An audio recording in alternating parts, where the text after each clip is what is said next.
राम नारायण राम।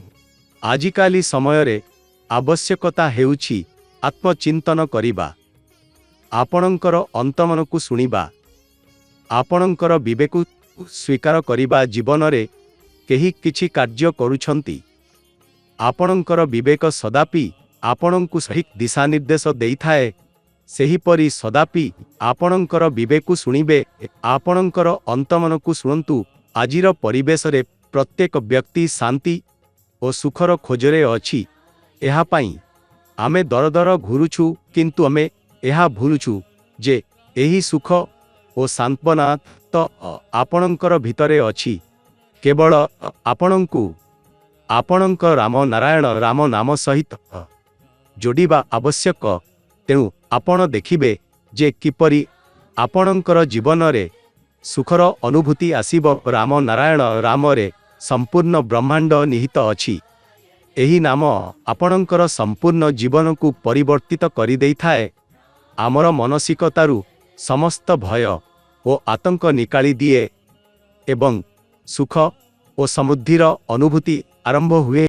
आकाश प्रकृतिर निर्माण करिछि, सृष्टिर निर्माण करिछि एवं सृष्टिरु आमे समस्ते आसीछु। एहा सबु किछि एकापरि एक अन्यंक सहित जोड़ा अछि। एही सबुरु आमकु गर्जा मिले, आमर चेतन्नता जागृत हुए, आमर विवेकर निर्माण हुए। मनुष्य जे किछि करे सेही ठीक किंबा त्रुटिपूर्ण अटु करे।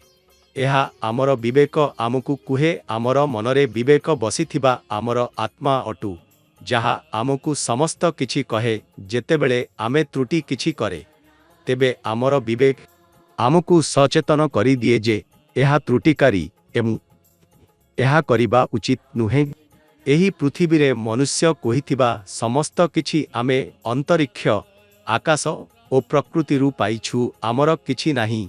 पृथ्वी आमर माता और सूर्य आमर पिता। से आमकु शक्ति और गर्जा देइथाए। प्रकृति आमकु सबु किछि देइछि, किंतु कि प्रकृति आपणरु किछि रीता चाहंती। सूर्य, चंद्र, आकाश, समस्त ग्रह और नक्षत्र गुड़िकरु आमे जहा किछि पाइछु, सेमाने किछि तेणु प्रतिकूल करंती नाही किंबा कृत्य सूचना करंती जे आमे सबु देइछु। तेबे मनुष्य केंद्र अन्य देखिबाकू एहा क्षमा करुछि। राम नारायण राम एक एमिति नाम अटु जेउठारे आपणंकर जीवनर उद्धार करिबाकू शक्ति अछि। आपणंकर सपन संकल्प और इच्छा गुड़िकू संपूर्ण करिबाकू एहा सहाय करे।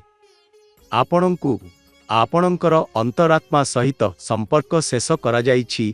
एही नामरे सेही शक्ति अछि जहा समस्त सृष्टि को सेईरे समेटिबाकू सक्षम।